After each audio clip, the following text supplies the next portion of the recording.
سلام. من اومدم با یه ولاگ روزمرگی. امیدوارم که تا آخر این ویدیو با من همراه باشید و سابسکرایب کنید و همراه روزمرگی های ما باشید. و اینکه من الان داشتم در حال تخم ظرف کردم برای آریان بودم. تصمیم گرفتم که امروز آشپزخونه رو حسابی برق بندازم چون به شدت خاکی شد. اصلا نمیدونم توی خونه ما خاک یعنی چی. اصلا بعد از هر تمیزکاری باز مجدد توی لوازم همه خاک میشینه. از اونجایی هم که من کلا لوازم زیاد دور و برم کابینتام جا نداره متاسفانه همش درگیر همین موضوعم و مدام باهاش درگیرم، در حال تمیزکاریم. الان امروز پنجشنبه است و سر کار تعطیل شده. بعد گفتم که بیام خونه رو تمیز کنم. سلامم سر رفته بود، برای آریان تخمه گذاشتم، خودم اومدم تو آشپزخونه خودم رو سرگرم کنم. این فروجکم که میبینین همش دیگه توی فیلم هستش، هی میاد یه سر میزنه و باز دوباره میره برای خودش به بازی کردن. من لوبیا گذاشتم خیس کنم که آب لوبیا رو باز شب عوض میکنم، 24 ساعت حدوداً توی آب میذارم.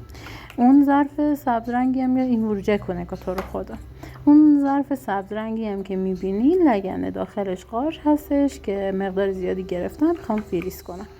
اولین قسمت ها رو با شیشه پاک کن تمیز کردم و تصمیم گرفتم بعدش قارچ ها رو بشورم و بعد ظرفا رو قوریرم شستم که بعد از کار حسابی جایی خوشمزه دم کنم و خستگی نکنم. از صبح من دارم مدام این ور رو تمیز میکنم اون ور رو تمیز میکنم، اصلا تمومم نمیشه. تمام این قارچ ها رو من شستم. بعد قبلش البته به مدت 2 ساعت توی آب سرد گذاشته بودم چون داخل قارچ یه جور شنریزه‌ای هستش که باید حتما نم باشه که تمام این شنریزه ها بیاد بیرون. قارچام تموم شد و بعدش میرم سراغ ظرف شستنم. یعنی چای آشپزخونه‌ام که مدام گیر میکنه چای سینگ و من همش باهاش کلنجارم. الانم خواستم چاباسکن رو بزنم که آبا بره پایین، یعنی داستانی دارم سر این چاباس کردم دیگه. خلاصه که ظرفا رو شستم و گفتم بعدش یکم ظرفا رو بذارم توی وایتکس مواد سفید کننده.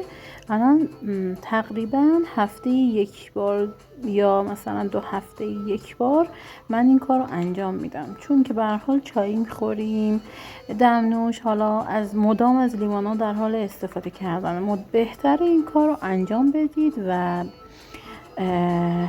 لیوانا یا حالا قوری یا هر چیزی که مدام در حال استفاده کردنه حتما توی وایتکس بذارید، یا اگر وایتکس براتون ضرر داره حتما از سرکه سفید و نمک استفاده کنید تا ضد عفونی بشه.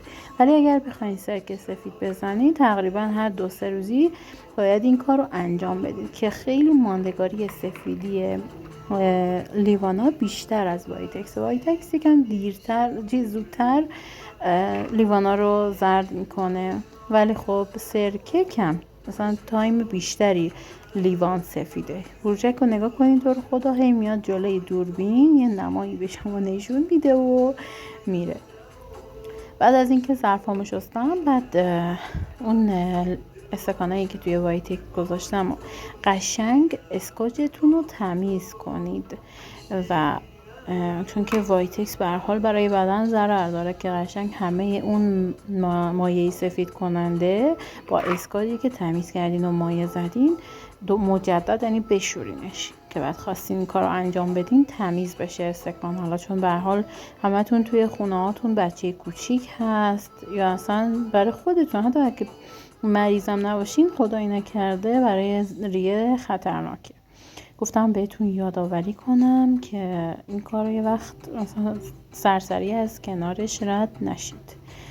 خب به خاطر اینکه هر آهنگی میذاشتم بلاک میشد، نمیدونم حق نشر نمیداد و کلی اینطور چیزا کپی رایت میگرفت و دیگه گفتم خودم بیام براتون حرف بزنم. اینجا خیلی آریان مدام هی با من کلنجار میرفت، میگفت اینو بده اونو بده اونو بده، منم دستم کثیف بده، بهش میگفتم نمیشه نمیشه نمیشه.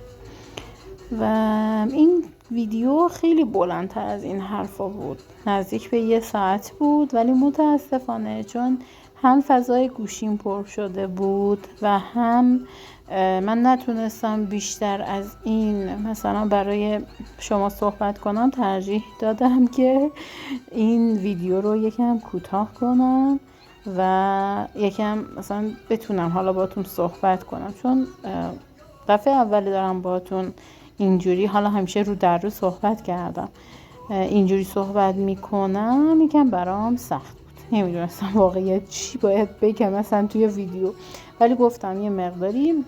حالا جالبه براتون شاید بگین توی این کابینت پلاستیک اینجا چیکار میکرد. بچه من پلاستیکای فریزرمو به در کابینت، از اینایی که چسب داره، پلاستیکایی که چسب داره یه نوار چسبی بالاش داره، میچسبونم به در داخل کابینت و راحت میشه ازش استفاده کرد.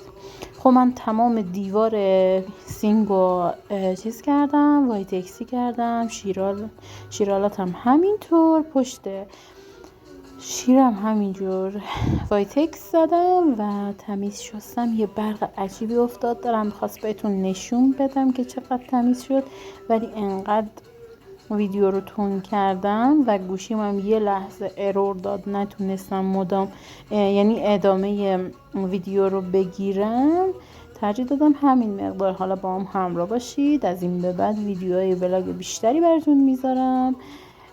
مرسی که همراه منین و از این به بعد حالا از گوشه خونه که بخوام تمیز کنم براتون ویدیو میذارم. خیلی برام مهمه نظرتون، حتما برام کامنت کنید که ببینم دوست دارید یا نه. مرسی.